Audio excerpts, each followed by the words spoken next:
Hello and welcome to HorsePlayers Happy Hour. PTF and JK back with you. We're breaking format this week. Our usual drafts are not on. So instead of following the racing as closely as we usually do, we set up a situation where we are mirroring the day's lineup over at horseplayers.com. In addition to running HorsePlayers Happy Hour for us, HorsePlayers is operating 364 days a year, running feeders and qualifiers for a certain tournament in Las Vegas and the Breeders' Cup Betting Challenge. And their sister site, Horse Tourneys, has feeders and qualifiers to tracks with all over the country, up to and including our big partner, Woodbine, who have their Woodbine Mile contest this weekend. So we are going to check in on the contest in a little bit, but we are going to really make this be a preview show for Woodbine with its 3 winning your in races this weekend, 4 grade ones. JK, are you pumped? Are you excited to see how this stuff plays out? I mean, this is like BCBC implications here, potentially. You might be able to find a single in one of those juvenile races, particularly. Yeah, and I mean, it's these races have been pretty productive as well, right? In terms of what we see moving forward. So it's always a lot of fun. Grade 1 racing is in this country is it's always something to get excited about. I see somebody kind of big time running, or at least it's going to lead to something else big time. Yeah, we're going to do that. We'll do that almost as like a standalone show within the show here in a couple of minutes. We'll give people a few minutes to join before we get to that. Actually, with that in mind, we'll take a quick look here we'll do one quick leaderboard look and see what's going on. Early days yet in this contest. It's, the typical formats are very spread out. One of the things that's fun about what we typically do here on HorsePlayers Happy Hour is we speed things along, and we'll have our contest take place during the entirety of it during the show, which has been a fun new wrinkle from this year that people seem to enjoy. You can see right now a couple of folks in a share of first with these 3 races run. We see Jackson Muniz, who folks will know from the BCBC Diary shows I've been doing. Easy guy to root for. One of our past champions in the HorsePlayers Happy Hour Tour, Greg Kingma. He's up there with 2 entries, and he's on a quest for tour points. How do we know that? He is playing all the same on both, looking to hopefully, for his sake, run first and second, pick up 190 tour points, and maybe get to our overall tour leader. So just some general stuff about how it works. We'll do that before we get into what we were chatting about before, the Woodbine preview material. Basically, 3 ways to win a Breeders' Cup Betting Challenge seat. One is what you might call the traditional path, where you pay the $20 to play today, and you win a $179 entry that gets you into a contest at the weekend. You can also potentially qualify directly in that. You can just put up your $179 and have an opportunity to do that on HorsePlayers on Saturday. But where it gets interesting is the tour portions, because we have 2 Breeders' Cup Betting Challenge seats added to the pot at no cost to players. One for the overall tour leader. And you know what? I'll share this now just because I thought to do it. The overall tour leader, who to this point is Julie Leboyko, who's having a fantastic season. These tour scores that you're about to see, these are calculated based on your best 8 scores from throughout the season. And Julie right now with 420 points ahead of Mike Saletta, who's a regular here in our comments. Julie's in the comments sometimes too. Chris Couples, another one of our regulars, 260. Matt Miller in behind at 250. Michael Domable, who has won a BCBC seat through the HorsePlayers Happy Hour Tour before. Malcolm Ascare, Andrew Uretsky. You can see these top names. That's what that's about. This is, on one level, this is just all about the person who finishes first gets a BCBC seat. But then those other top finishers, along with anybody who runs first or second any week, gets in an 80-runner tournament, essentially a private tournament for those 80 people. That's our playoffs. That's going to actually start in just a couple of weeks' time. We're getting near the end of the regular season. And that's a really fun tournament. And I'll let you speak to why you like this, JK. But we start with 80. The next week, you just have to finish in the top 40 to advance. Then 40 goes down to 20 for the next week. 20 go down to 10, and that final 10 play for the BCBC seat. This is something that you and I have messed around with in a few different tournament formats, and I love the cut lines. Nobody else has imitated it yet, which, maybe it's just out of tremendous respect for us. But I love the idea. What is it you like about introducing a cut line into the traditional $2 win place format? Yeah, well, I mean, I think that the problem is a lot of these contests become random and reward the luckiest person on the day. And that's what I found when I used to play in them a lot. It's a lot more of who kind of has that really special day. I mean, in a 300 person, 180 person, 400 person contest, yeah, of course you got to put yourself in position, but you also got to get fortunate. You got to get fortunate, and because in a 10 race sequence or a 15 race sequence, a 30-1 shot doesn't have to win. It just so happens, did you get a race in which a 30-1 shot won, and did you pick the horse? So I like it when it rewards consistency over a wide, over a couple of different events, over a couple of different times. And I think that if you make the cut line in 4 times and then can win that top 10, I like that a lot better. The other thing I think I like about it too is the top 10 really does turn into a contest for the day, right? Like you could pick all favorites and still win a top, a 10 person contest if that's what you want to do. You could play. It really turns into a true handicapping contest to me, where you're able to pick winners, find some value, and go. And so that's why I like it so much, especially with such a big prize at the end after all the work that it took to get to that top 80, throughout the year. Yeah, it's a very cool format, and I like how it rewards strike rate as much as it does just trying to find the biggest randomest bomb. And it doesn't hurt the player who wants to find the biggest randomest bomb at all. It just brings into levels the playing field a little bit for people, I think, who are a little bit more geared towards the picking winners aspect of it and combining that with the idea of value and game theory. There's just a lot of fun things about it. We will check in with a few viewers, and then we're going to do our Woodbine piece of it. Thumbs up to you, Oscar. Richard's been a regular this season. 50 days till the Breeders' Cup. Oh, my God, it's that soon, is it? Got to buy some airplane tickets, huh? Matt Miller checking in. Always good to hear from him. He'll probably be back on the show next week, I'm guessing. Rob Capalbo, been a regular all year. Trish, been a regular all year and had some great success and puts in a vote for when it all runs through. We're going to do that again, Trish, before it's all said and done. This was just a really weird week. I should point out, somebody might say, hey, host fail, you are talking about Woodbine. Why didn't you use the Woodbine races? Well, there's some sort of gray loophole-y thing where Woodbine, there's some reason why Canadian players can't play on horse tourneys with Woodbine races. It's very confusing. I don't claim to get it, but we were asked not to use the races. I ain't going to ruffle any feathers. I'm here, I'm here to do what the clients ask. David Piers showing up. Good afternoon to you, my friend. And Matt taking I can't tell if this is taking a shot at himself or a humble brag. Isn't the guy in fourth the one who picks all the same number based on colors? Hey, the one week the week you did well, you did not do that, I'd like to point out. You actually, I forget what your system was, but it had something to do with the morning lines. It was a little bit more dignified. All right, I'm ready for, he clarifies. I'm ready for a reset and to talk about these races. You prepared to talk about all these stakes at Woodbine? JK, that work for you?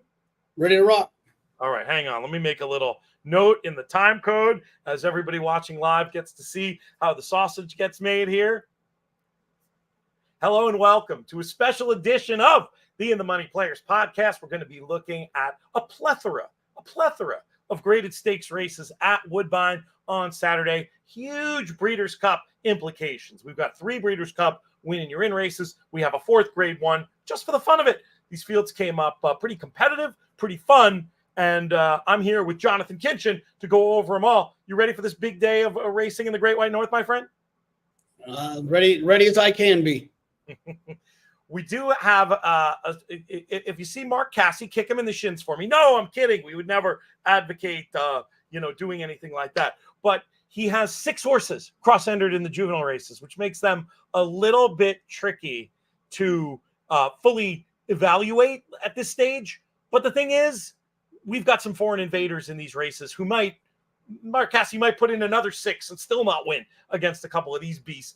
That's how I see it anyway. We'll get into the specifics of the opinions right now, starting with race number 5, the Grade 1 Natalma 2-year-old fillies going a mile on the turf.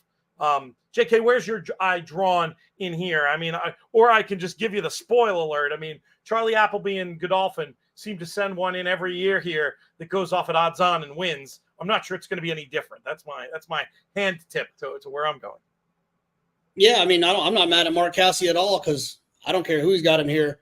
I think the winner comes from one of two places. I think the one Anna's call is interesting for Christophe Clement. Showed a bunch of talent, drawn towards the inside with Frankie, is definitely one that I would consider. But this is going to be the theme. I'm going to go ahead and give it to you now. Charlie Appleby in graded stakes in this country in the last 5 years on the turf, it's like 37%. And if that number isn't impressive enough, how about this one? He's 8 for 10 at Woodbine, 80% in graded stakes on the turf. But guess what? When I hit graded stakes on the turf and I saw 8 for 10, I was like, wow, that's impressive. But how many of those were grade 1s? All 8 of them. He's 8 for 10 in grade 1s at Woodbine. Give me Mountain Breeze in here towards the outside. I think this horse is going to be tough to beat. 12-1 for you to kick things off. You do want to give a 13. Oh, it's 13. Oh, thank you for that save. That would have been very bad for our In the Money Plus notes people. Gee, what does JK see about this 20-1 chat? So you do want Anascal listed in the picks as well.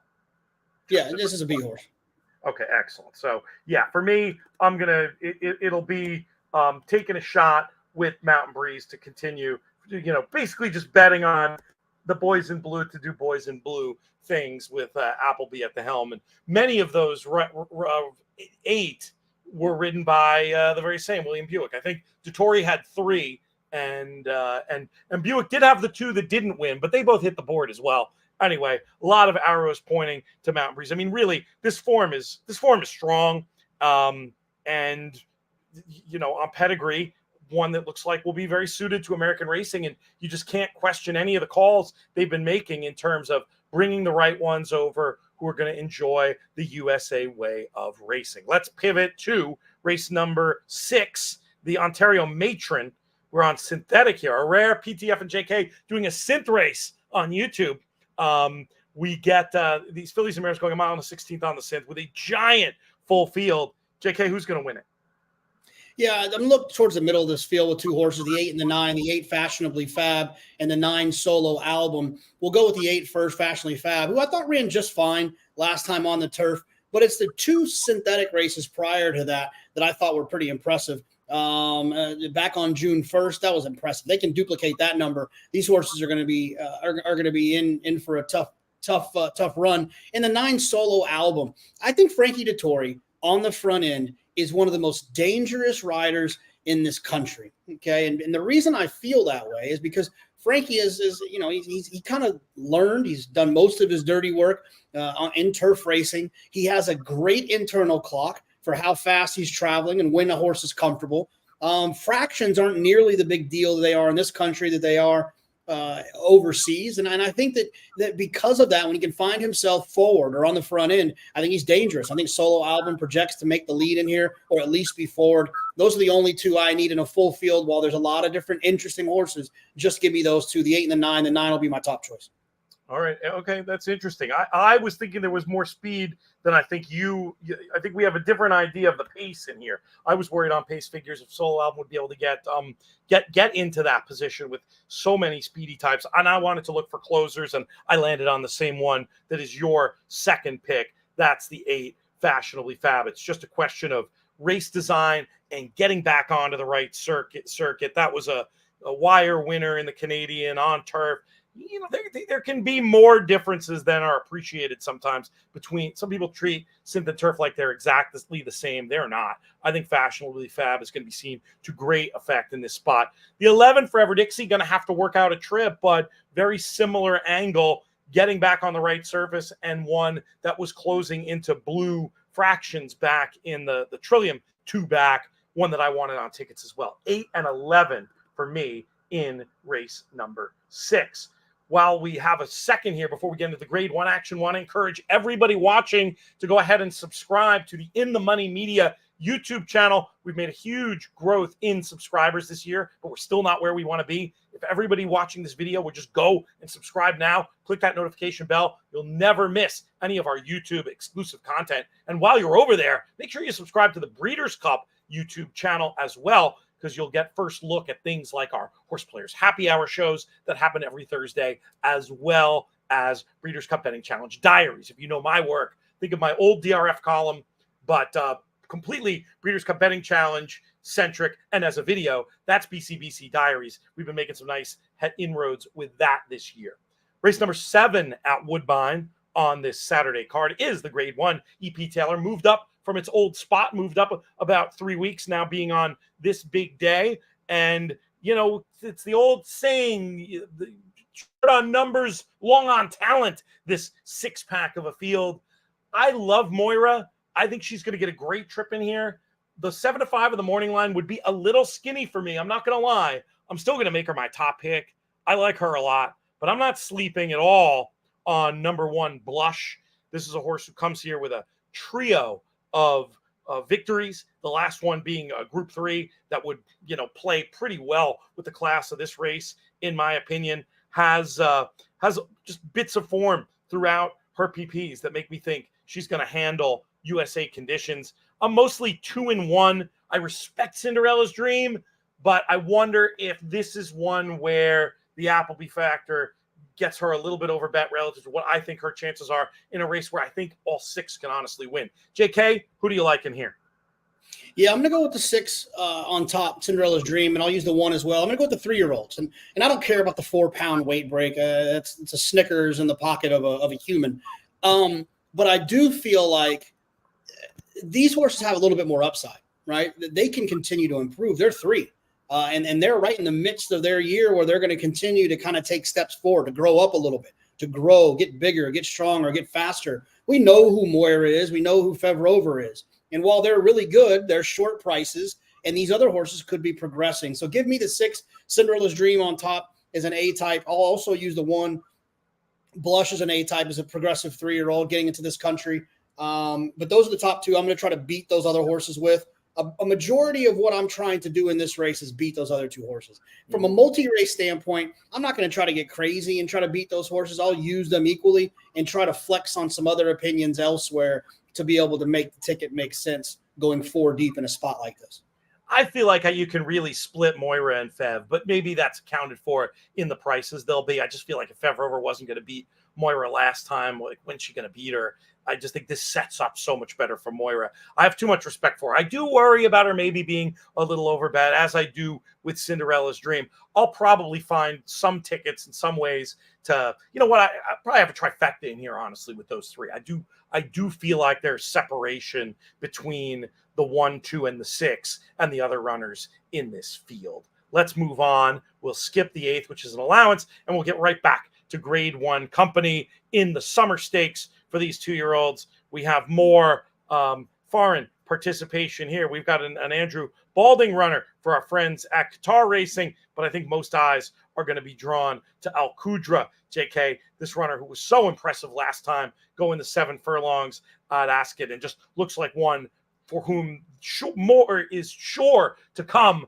3-1 morning line, I think 4-5 might be more like it. This is another reason why the Mark Cassidy cross entering is not going to be a problem for me. I'm going to go with the 10 New Century. That race 2 back where Al Qudra won, New Century is right behind. New Century has then come back and won. These are young horses. They're progressive horses. You can't just say because New Century lost to the 9 previously that's just what it is. I'm going to take a much better price on the 10, hoping that they take a step forward, hoping that North American racing might suit New Century better. You get Oisin Murray, you get the boys in the claret and gold. Give me the 10 New Century as the top choice as an A. I'll use the 9 as a B horse as well. But it's going to be those 2 Europeans for me to try to get this one. You changed Oisin's last name to Murray. I said Murray. I meant to say Murphy. Maybe it's because I was looking outside and I saw Murray Hill and I panicked. Normally I let that stuff slide, but once in a while it's fun to got to keep everybody honest, and it's funny. Let's go to the race that gives the day its name, my friend. Race number 10 is the Woodbine Mile. Naval Power, the boys in blue, representative here, and once again they hold an awfully strong hand. The form of this one's 2 runs this year just looks to me simply better than what these others have done. Big Rock for that huge win at Ascot last year. Switch Barnes looks to have gone the wrong way. I don't think USA conditions are particularly going to suit this one. Let that one catch some money. Let a very talented runner in Philo Diariana take some money. Give me Naval Power all day, twice on Sunday. I think they're going to win this race for the 3rd year in a row. Do you disagree? No, that's all I need is Naval Power. I mean, I think if you look at what happened in the Turf Classic on Derby Day, it took a perfect trip from program trading to beat Naval Power. You look at what Naval Power did, was second to Master of the Seas, who isn't in this race, and obviously for reasons, but if he was, would be a very short price.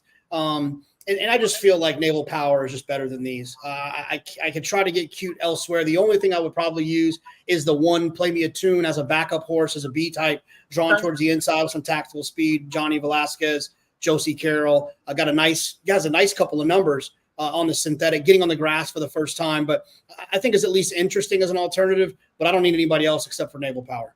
I did write nice things about Play Me a Tune in the write-up I did for attheraces.com. Folks looking for more information about this Woodbine card should definitely check out attheraces.com. I'll have full write-ups horse by horse of the Woodbine Mile and the Taylor. We're also going to have a ton of extra coverage, including a little final answers stakes piece from me. I might do some betting strategies, etc., after the scratches on Saturday. But inthemoneypodcast.com, just in general, is a tremendous place to go for free picks and analysis all year long. Dean Kepler in Southern California, Nick Tamaro in New York in particular, very popular. Eric Solomon does a great job over there. Will Humphrey does a great job for us. Michael Domable, Eric DeCoster. The list goes on and on. Definitely check it out. Lots of free good stuff over at inthemoneypodcast.com. One piece of bonus coverage here. One more graded stake. Race number 11, the grade 3 Vigil. Patches O'Houlihan, JK. Will the legend continue? Just hung on grimly back on the plate day in the Bold Venture Stakes, but I think is ready to just continue to show why the others need to bend the knee to Patches O'Houlihan, the king of this synthetic sprinting division up north and a true Canadian legend. You think they can beat him on this day? No, I think he's going to be tough. He's definitely an A-type for me. I'm going to use one horse. I'm going to use I'm a Gambler, who I thought since moving to Kevin Attard's barn has run well and has ran a lifetime best last time. 2 Patches O'Houlihan. It wasn't too far away from him. So I think as an alternative as a B-type, I would definitely use the 3. But yeah, I mean, it's going to be tough to try to get around the 7 old Patches here, who's 8 for 9 at Woodbine. Any truth to the rumor that I'm a Gambler is a hunch play for you? I think it's a hunch play for anybody watching. Or listening, as the case may be. Good stuff, JK. Thank you very much. Folks interested in more coverage from the weekend, make sure to look us up over at inthemoneypodcast.com, wherever you get your podcasts. Or if you're listening to this on our feed already, just stay tuned and we'll be back after a word from our sponsors.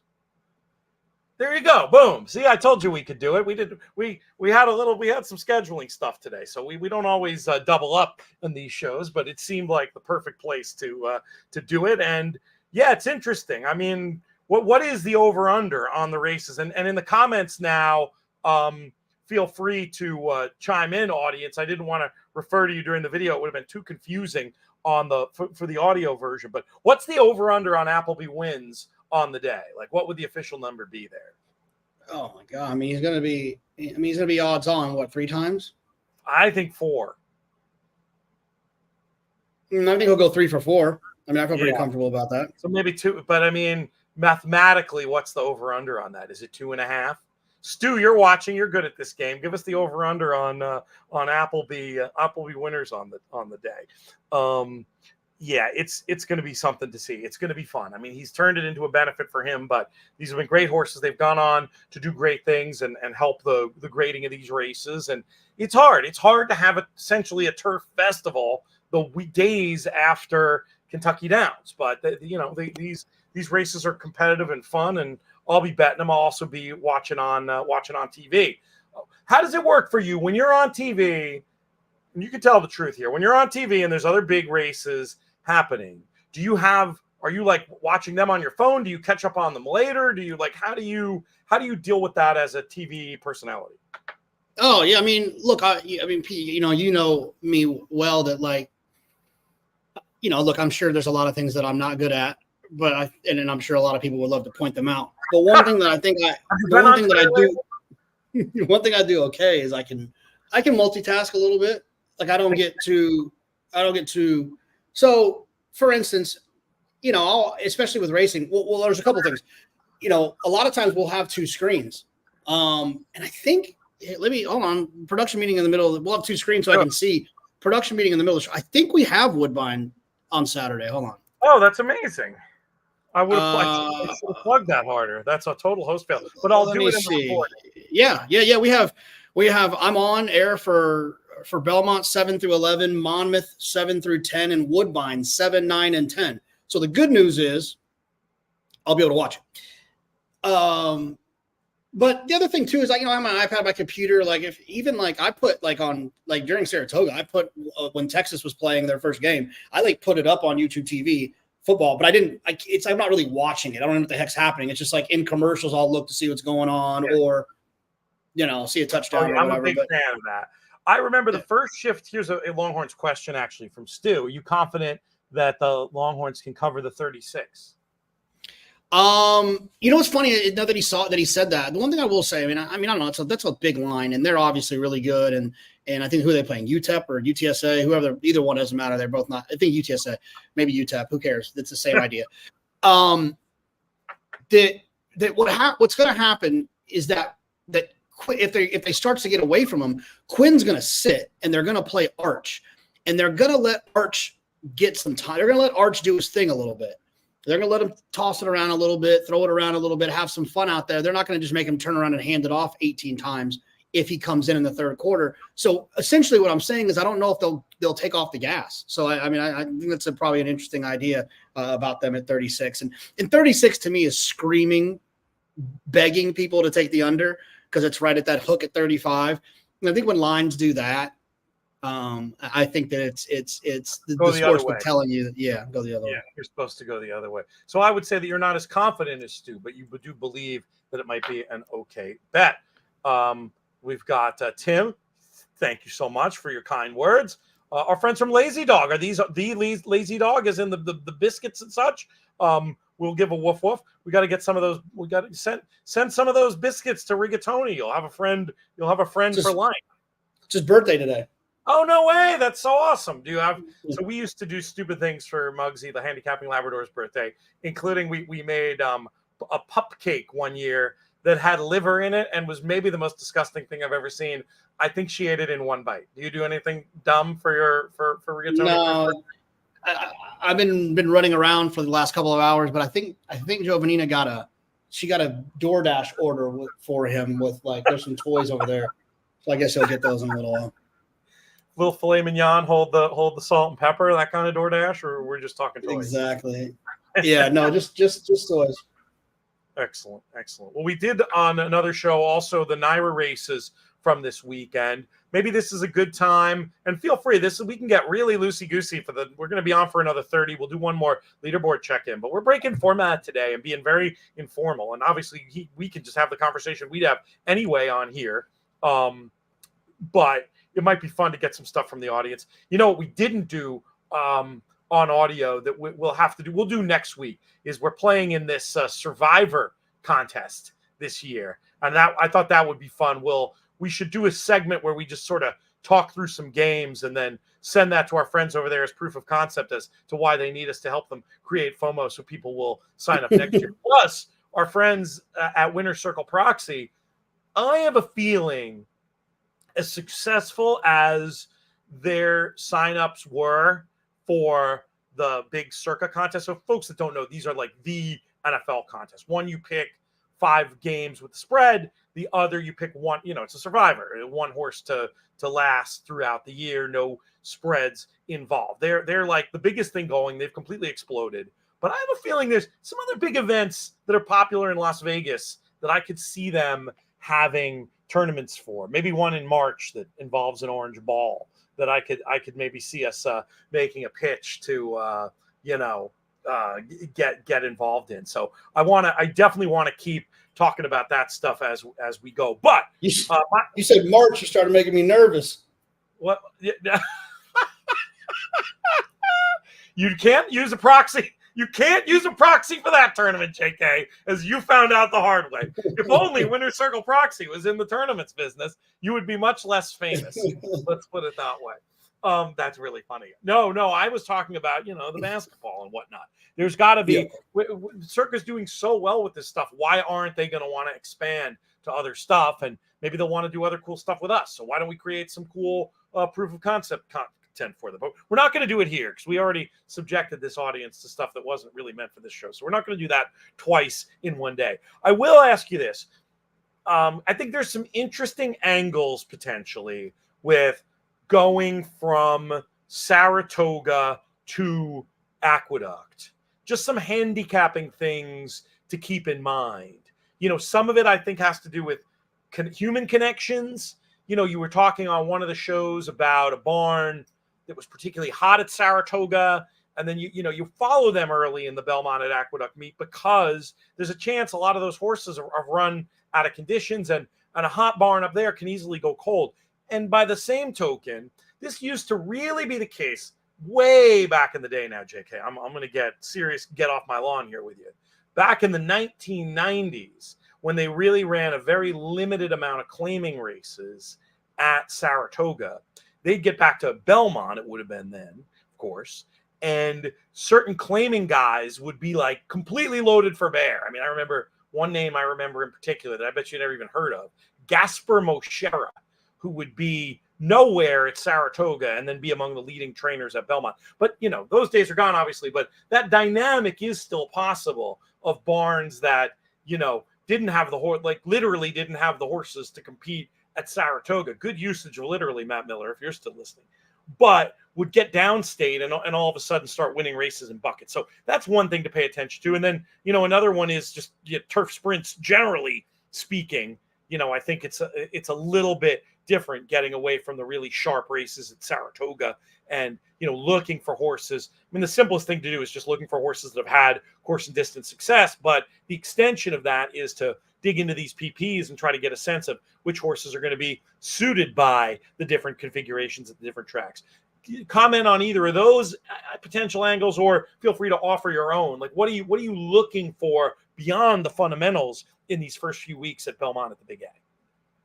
Yeah, I mean, I think one of the things you can look at is the traditionally the barns that kind of underachieve. I'm sorry, not underachieve. That you feel like might have overachieved at Saratoga. Typically, if they overachieved at Saratoga, they lost a lot of conditions, and now they're going to come back downstate, and they're not going to have maidens because the maidens won. They're going to have allowance horses. They're not going to have non-winners at 2 because they won. So sometimes some of their horses end up in deeper waters. So that's one thing to take into consideration. The other thing I think that's important is understanding that a $25,000 claiming race in Saratoga is like a $40,000 claiming race at Aqueduct. And the reason is because the people want to win. They want to win at Saratoga. They get aggressive at Saratoga. They know there's a lot more buyers at Saratoga in terms of like horses entering for a claim. So those races can just be a little bit more complicated, I think. So one of the things you can use is Timeform US has that race rating. So you can look at that. You can look at a $25,000 that might have a 108 race rating or something crazy like that. It helps you kind of understand the class that horses are actually exiting. And that's just a good idea year round with these claiming races. And typically, to me, the number one factor is just droppers. So you might put in your trip notes for a 40 claimer, big one by big dropper, or 2 big droppers, or nobody drop, or you can finesse that. But I think for a quick and dirty, the Timeform race rating is a great way of of looking at that. Yeah, those are all good angles as far as trying to figure stuff out. So Breeders' Cup Betting Challenge, how far out do you start making your preparations for it? Are you doing any work actively now? Do you have any horses now that you've seen that you kind of know you're going to be betting? No, I don't. I mean, look, we do the work. I mean, I'm doing the work indirectly, right? By looking at the race tomorrow and having an idea that not tomorrow, excuse me, for Saturday. You just and then you do the work. For instance, let me give you an example. I'm not doing any work now because I know that Raining Flowers, in my opinion, was the best 2-year-old turf sprint filly that we saw at Saratoga. So I didn't say sprint, I said turf filly that we saw. It's 2-year-old turf filly we saw at Saratoga. So that's the John Ortiz horse. Yeah. That won the race that Black Type and Reagan Swinbank's Good Long Cry was in, and that Chad's Opulent Restraint was in. Raining Flowers won, then came back, caught a slow pace. Those two horses, right? Yes, and then came back and ran a slow pace, closed into a slow pace. It was like I think maybe second or third, and I thought ran huge that day. So I believe that's the best 2-year-old turf race. So we'll see what happens with the Opulent Restraint when she runs back. We'll see what happens with Raining Flowers when she runs back. We'll see what happens where Good Long Cry shows up. But if those horses kind of keep progressing, Opulent Restraint wins the what would it be downstate? The Miss Grillo. If Raining Flowers goes to Keeneland and wins the Jessamine, suddenly I know those two are the best to me. And I'll try to take on a European horse for Charlie Appleby or for Aidan O'Brien with those horses. So the work just kind of, to me, I'm just paying attention, trying to formulate opinions and seeing that those opinions are right. Cinza Parole, the very impressive Donna Alberto first-time starter for Chad Brown that did her best Ways and Means impersonation, beating a horse that they love from the Brad Cox barn, beating that horse like a drum, as a matter of fact. And when see what she does, right? I'm assuming she's going to come back and win the Frizette. And if she does it the way that she did the maiden race and she comes back and runs a fast number, then my brain starts kind of building some things around potentially her and the juvenile fillies turf race, hoping that they match up possibly in a double situation. But a lot of it depends on where the race is drawn and what I know. And we don't know that yet. We don't know that yet. I mean, Nick and I were speculating about this on the show earlier in the week. Are they going to put the turf sprint again? So the same TV deal is in place. So there will be 4 races on the card. We know that they've revealed that there will be 4 races after the Classic, but we don't know what they'll be. I assume 2 of them will be walkout races, which means on Saturday they'll do the same. Oh, on Saturday, I thought you were talking about. Well, so let me back up a little bit. Saturday is the one that has the weird quirk with the football. Yeah, Friday they'll do the juvenile turf sprint first, and then they usually do another turf race, or they'll do the juvenile fillies, and then they kind of go back and forth. I would imagine that Elite Power had a lot to do with why they ran the sprint after. I feel like as a short price horse, that's why they did that. You think they want a short price? You think they want a short price horse there? I feel like they want to use the more competitive races into the meat of the day. Mm-hmm. That's interesting. I was thinking a short price like Cogburn in the turf sprint might make them not want to use the turf sprint there. Because they might do that. They might. Yeah, that's what you're saying. I don't know. I've never seen a study of this. I just know what it feels to me like. Generally, they put on a jet. In New York, they put a scramble. They try to put a scramble at the end of the pick six sequence. I don't really. I understood that in the $2 pick six era more than I understand it now, but that just seems to be what they do. But they ended the pick six though. Didn't they end the pick six with the Classic? So funny. I was so focused on the contest. I don't even. Maybe they didn't. Maybe they didn't. I'm just saying. We could look this up. Well, surely someone watching knows the answer to that. Yeah, hit us in the comments. What was the pick six last year? These are all contests. I'm looking right now. They're all focused on that. when I asked you this question, I expected you to just say all in Cogburn. I was surprised he wasn't the first word out of your mouth. Yeah, but man, all in turf sprint. That's a oof. But it also depends, like, the way I play. It also depends, like, who's around it. Yes. I mean, if it's, I think ways and means. It could potentially be tough. We'll see. We'll see what she does in her next start. Yep. What's her plan? Do you know where she's running? Where's the Breeders' Cup? Here it is. Breeders' Cup Saturday. I don't know. Elite Power. The Pick 6 did end in Elite Power. It didn't end in the Classic. It ended with Elite Power. Okay. So, yeah, but I mean, it's different on a one-day thing where it's, mandatory payout. There's no reason to have it be a more chaotic race late. So I have no idea. I never thought. I don't even know, honestly, who decides this stuff.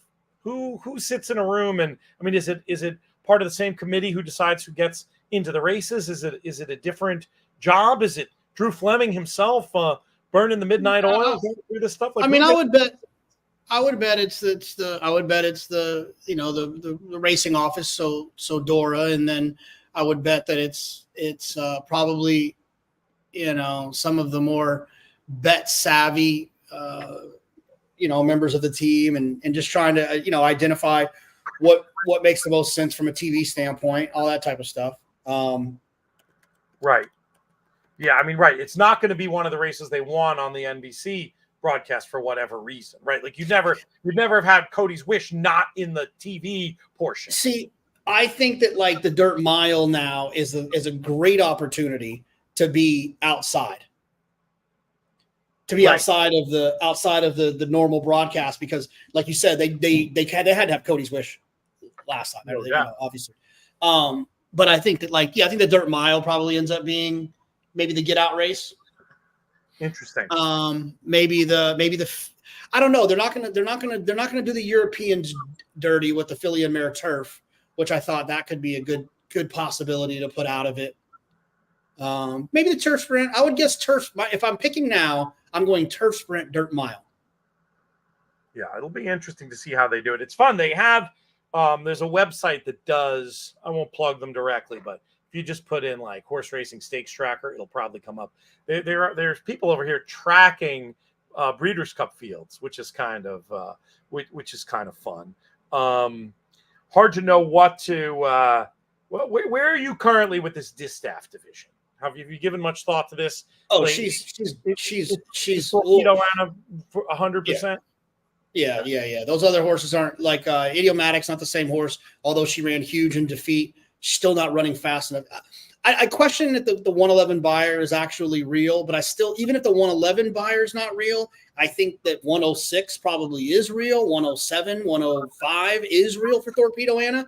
And now she's going to grow up a little bit between now and then. I think she's going to be tough in the distaff. Yeah, just looking at the probables. I mean, I get who's the second choice. It's an Idiomatic randomized, her, Awesome Result, Raging Sea, and Adair Manor. I mean, she's supposed to beat those. I mean, she has to keep her form, and we'll see her next week, right? She's running in the cotillion. Is she? Yeah, I guess so. Yeah, I mean that's what I had heard. I'll check that on these probables.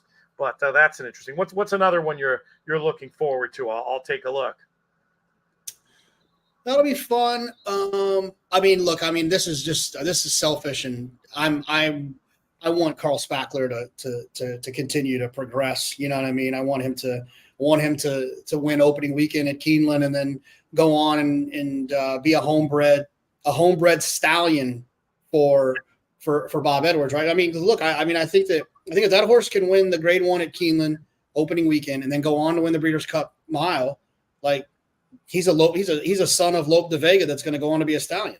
Yeah, he'd be an interesting potential American turf influence. I mean, the Lope de Vegas, we were just talking about one in the Woodbine segment of the show. They seem to like American racing a lot, and there was no. Remember there were a couple of high-profile examples of some of the first ones we saw with Aunt Pearl and Newspaper that weren't necessarily training on, but that's not a thing over there, and it hasn't been a thing since here. I think it was one of those things where the human brain is so good at finding patterns that sometimes we find them where they don't exist. And, I think that's true about the Lope to Vegas not trading on. So I think that'd be a very interesting move. And it's going to be interesting to see over the course of the next several years what happens with American turf breeding. And if we start to get, it'll be interesting if we getting like a proper USA turf stallion. We have stallions that are so good that the runner's turf, but we don't really necessarily have a proper USA turf stallion, do we? Or am I forgetting about somebody? Well, I don't know. I guess DeMarchelier was meant to. Yep. To go. That was the idea. Yeah. I don't know if we're far enough along to make a decision there yet. I'm curious to see what Up to the Mark does at Lane's End. Yep. I think he was. Who was he by? He was by someone. He was by a real stallion over there, wasn't he? Yeah, he's by. I'll tell you in a second. Let me just look up the pedigree real quick. I will get it here in a second. He's a Not This Time. Oh yeah, Not This Time. So Not This Time has been pretty damn good. Yeah, and Not This Time is by Giants Causeway. So there is a link. There is a link back there that doesn't take too long to connect to. Yeah. So we don't. It's not the game we play, but with all of this Tattersall's business and all of these horses coming over, it feels likely that at one point there'll be a good American campaign horse that will stay here and kind of be a cheaper alternative to some of the big boys over there. I guess Justify is making some noise as being a turf stallion over here as well. So, but yeah, I was thinking more of a specialist, not just a. Obviously there's so many great American sires who get turf horses, but they're. I think I'm talking about somebody we might think of as turf first. And I was surprised you sounded pretty keen on City of Troy and his chances. Speaking of Sons of Justify, that I was interested by how much you've been impressed by him. Well, yeah, look, I think that these horses, the pedigree, the pedigree is screaming. This horse will handle the dirt. Daddy handled it pretty darn well and Justify. A lot of times when they try to do this move, it's been some sort of a Galileo situation where it's more stamina. They're trying to turn them into something. I think City of Troy, he's one that because of the Justify gives you a little bit more comfort, but also, it sounds like Aiden's going to kind of change it up a little bit on the approach. And understanding he's too good of a trainer to not win one of these at some point, right? Yeah, it'll happen. I think it'll. With no dominant older horse, it feels a little bit more wide open, right? In the past, there's been horses like Flightline and really dominant young horses like Arrogate or American Pharaoh that have made it a lot less, or Knicks Go, who have made it a lot less. Intriguing of a proposition, but I think it makes a little bit more sense this year, right? Because for right now, Fierceness is the leader in the clubhouse for me. But his inconsistency, at least previously, I think maybe he's over that now, but his previous inconsistency at least leaves the door open. I want to see him win a scramble. I want to see him do something extraordinary under somewhat adverse circumstances before I'm ready to fully say, okay, he is absolutely as great as we once thought he was. But I'm almost there. I'm like one race away, and that race may well be the Breeders' Cup Classic. And he's still a pressed up A for me in almost any circumstance. But I'm not ready to treat him like he's arrogant and just single him the way we did that year, Yeah, I get that. But we've had a couple of comments about the lack of comments, and I don't know. I don't understand it because I see our views. We're up to our usual 1,000 views, but we just I don't know, Chris. I think people are being quiet today. All right, we have some math on this Appleby question. 7% chance to win none, 26 to win only one, 47 for a pair, 17 for a tray, and 3% to win all four. That's low on the good ones. What implied math are you using, Stu? If you're using the morning lines are way, way, way off here. These horses are all. Are you calling them even money? How does the I want to engage you on this topic because I think it's absolutely fascinating. But if those were turned into odds, I would be betting all the overs, like over and over again. Speaking of morning lines, I had David Aragona JK +1 today. We'll release tomorrow. Oh, very cool. Good. Yeah. We just nerded out about the morning line and a lot of the things behind that. So should be fun. That's definitely going to be worth listening to. When's that going to drop? Tomorrow. I mean, I recorded it today, so tomorrow I'll pop it up there. So Stu says he normalized the morning line by 25%. That's not enough. He's got 5-2s and 3-1s that are going to be even money. So put them in there. If this is as easy as a spreadsheet where you can put in numbers, I just quick and dirty put them all in there at even money and see what that looks like. Because I think that's a lot. That's a lot closer. Those morning lines are way more. And I'm not here to knock a morning line. They're part of what they're doing is, I get it. You got to make the races look competitive. I mean, we've had Nick Tamaro tell us that, when he makes Breeders' Cup morning line, he's not allowed to make horses over certain prices. That's a thing. You don't want to embarrass anybody, and you don't want to, just from a marketing point of view, I get it. I don't know. I'd be curious to see what David would have made these Appleby horses with his 80% strike rate in the grade ones up there. And I'm not knocking. I think it's Ernie Perry, who's a friend, who makes those lines and does a great job generally. This isn't to knock him. It's just, hey, this is a math question at this point. Peter says hi. We say hi back. Where in the world are you, Peter? Let us know. We did also get a comment from David about Johannes and how serious of a contender we think he is for the Breeders' Cup Mile. It's certainly been an impressive run of races, including, is the Eddie Reed still a grade 1 or is it a grade 2? The Shoemaker's still a grade 1. I just think he looks a little slow compared to the monsters who are going to come over from Europe.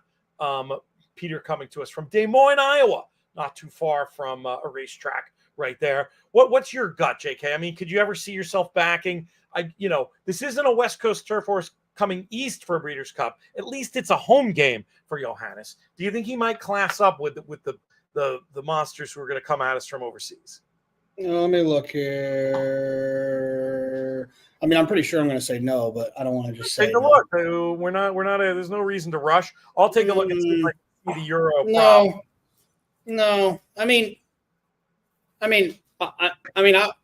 I would take Carl Spackler to beat this horse. Interesting. Well, that answer. And I'm obviously that's fandom aside. Like he's faster. He's run faster races. So it's unbelievable. I mean, there's so many probables for this that it'll make your head spin. So we'll wait. We'll see. I mean, Inspiral's been off form this year. That's one thing. We've been talking horse racing the whole time. What are you talking about? Oh my goodness. Ask a specific question though, Nancy. We're happy to answer it. But it's kind of fun. This is a little bit of pre-gaming too, and we can production meeting in the middle of the show here, and then we will do one more leaderboard update late. But our Breeders' Cup YouTube content, Jonathan, I've been thinking about what that should look like. We did a bunch of videos last year. Do you think we should do something similar to last year? Is there anything else out there? Any videos that you guys and gals in the comments want to see? But where are you standing right now with YouTube video content for Breeders' Cup? Because we're going to do a ton of it with Breeders' Cup themselves, but we're also going to do plenty on the In the Money side where we can get a little loosier and goosier, if you know what I mean. Yeah, I mean, I love the way too early. I think that's fun. Get people excited, get people talking, get people thinking a little bit. I think the way too early is fun. I think maybe top 10 horses I want to see. I think it's fun just from a fan standpoint. I might not be cutting in line to bet Torpedo Anna, but I'm sure excited to see her run. It's interesting that you say that. If she's really has the touch in hand as we think, you just think she'll be too over bad even in doubles? Well, no, that was just a bad example. That's who I reached for. I'd have no problem betting her if she continues to progress the way she has been. And then, I like the Monster Pod version of us, having an in-depth dive of all 14. Yeah, all 14 races. I wonder if we could. One thing I noticed about that content, we're really getting into production meeting now. One thing I noticed about that content when I was looking at the numbers is there any way we can spread it out a bit more? I think it might do it felt like we got it to a saturation point a little bit, but it's very hard because you got to do 14 videos, so and you don't want to do them based off of horses you think are going to run. It feels a little bit cleaner when you have the pre-entries. Yeah, you got to do them off the pre-entries. And thank you for those kind words, Trish. Hopefully you're doing well in the contest today. Well, I said we were going to take look at this leaderboard one more time before we got out of here. Let's update it. We're about halfway through the contest. More so now. We're 6/10, 60%. See, even I can do that math, Stu. I would love to, if you can run that number, Stu, I'd love to get that on by the end of the show. If not, email me and we'll use it somewhere else. It's just kind of a fun conversation to have. But let's go ahead and take a look at what's going on with this HorsePlayers Happy Hour leaderboard. Steven Gravina, who was in front with 2 races in the books, is still in front with 6 races in the books. 69.80. Dave Smith, I'm going to say, it could be Smythe, but usually Smythe has the E on the end.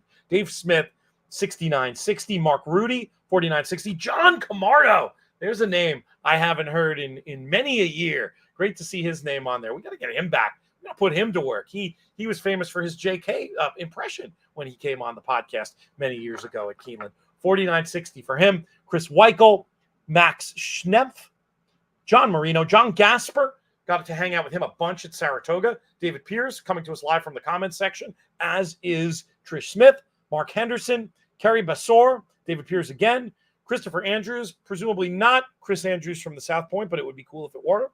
David Burke, Michelle McSweeney, contest player I interviewed many, many moons ago, worked on the backside and was very interested in contests, very sharp, and very fun meeting her out in Las Vegas. And then John Van Neal right now in that 17th spot, top 17, win that $179 entry into the 914 qualifier. What I'll do is we'll button up the contest on social later on. So I'll just send a tweet congratulating the top 10 since, just the way it worked out today, we weren't going to be able to stay around. All right, Stu is back. 6% chance to win none, 25 to win only one, 37.5 for a pair, 25 for a tray, and 6.25 to win all, assuming those. Why did it get worse? No, it got better.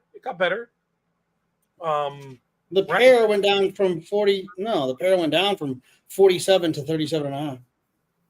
That's win only one is 37, and the pair is 25. I think it's right. Stu, you correct yourself if Jonathan is right, though. It says in the top one it says 47% for a pair, and then down here it says 37.5% for a pair. Stu, explain yourself. JK's tried math. Has he failed? You tell us. And tell me from that data where you think and obviously it's going to be with a percentage point. It sounds like the well, I mean, I'm going to guess it. So 1.5 is the over under then probably. Yes. Anyway, now I'm trying math and failing. Oh, apparently we've just had a long shot in the contest at Indy. So maybe what we'll do is we'll wait till that goes official. We'll do one more quick run through and then we'll get out of here. And we'll be back next week and the next couple of weeks with these games. But don't worry, even when the regular season is over and the playoffs begin, then instead of feeders, we're going to qualifiers. And these are some of the best qualifiers of the year to play in on these Thursdays because that house cut that goes to charity becomes a lot more significant. I mean, hey, it ain't bad to give the $4 or whatever it is to charity on a regular Thursday. But when you're playing for that big money, this is a real chance to support the charities and win directly into the BCBC. In addition to the players we send through the tour and the feeders throughout the year, we're going to send 4, it is, I think, during our playoffs. Anyway, I'll be back with all the details on the playoffs starting in short order. Let's see if we have this Indy race official yet. We do not. You know what? I'm going to say the heck with it, JK, because it is 6 o'clock. I'm going to send that final leaderboard around so people will get to see it then. Appreciate you coming on here and doing some double duty with the Woodbine content. We'll see you and we'll see Woodbine. I'm going to make a note of this in my Naira ad. Woodbine going to be on America's Day at the Races. Go check out JK. Thank you to you. Thank you to our friends at the Breeders' Cup, especially Haley and Justin. Thanks to everybody popping in the comments today. Great to have so many players involved. Next time, ask us more questions. It makes my life easier. I want, if an hour I can fake. If I got to go 97, whatever. I need help from you guys in the comments. You'll help me next week, though, more, I'm sure. That's going to do it. I'm Peter Thomas for Natalma. May you win all your photos.